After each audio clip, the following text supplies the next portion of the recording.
Hello everyone, my name is Jess at Gracious Threads and I'm here today to show you how to do a European style binding on your knit garments. There are many advantages of doing this type of binding, the biggest one being that you can use a wide range of knits and still achieve good results.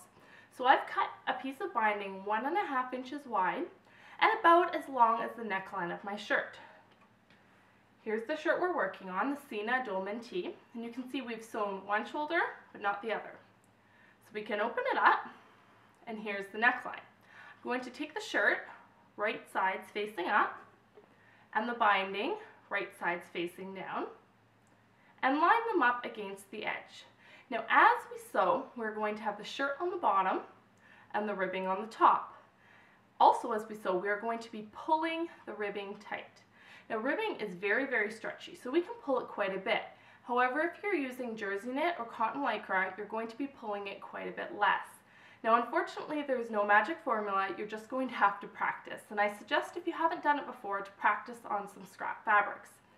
So I'm going to use my serger for this part. I'm going to line them up, shirt on the bottom, and as I sew I'm going to be tugging the ribbing quite a bit.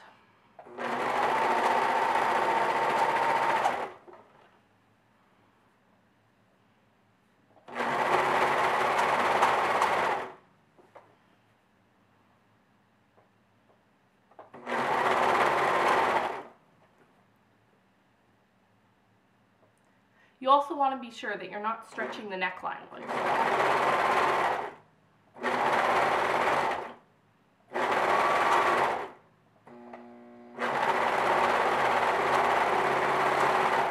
Okay, there we have it. You can tell it turned out a little bit wavy, but that's okay. Don't worry, we'll fix that.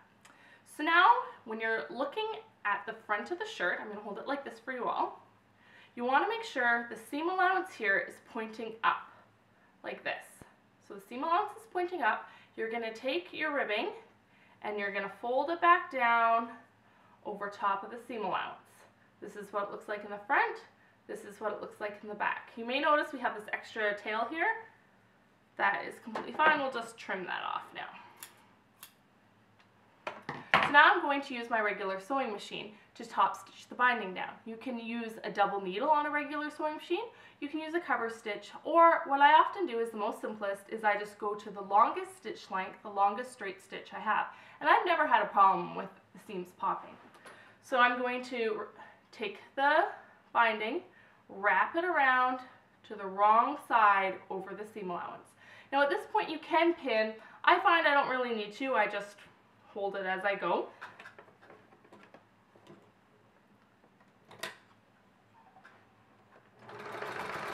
And you're sewing along, just on the binding, along the edge.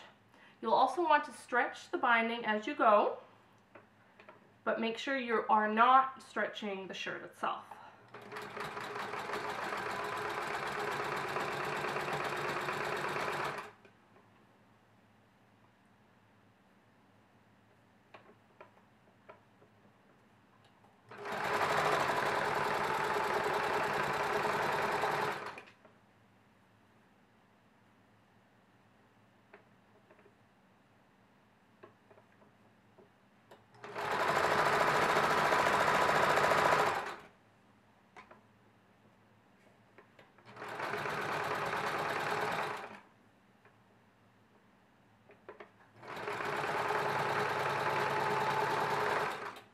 There we have it.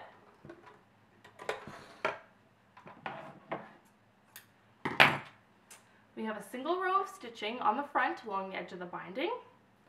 On the back we also have a single row of stitching. We have a raw edge here, but that's totally fine. Knits don't fray. If you don't like the look of this long piece here, you can trim it close to the seam allowance. Just be really careful you don't snip into your shirt. Now as you can tell, mine is a wee bit wavy, but I'm just going to give it a shot of steam with the iron and I'm sure it'll be right back to new.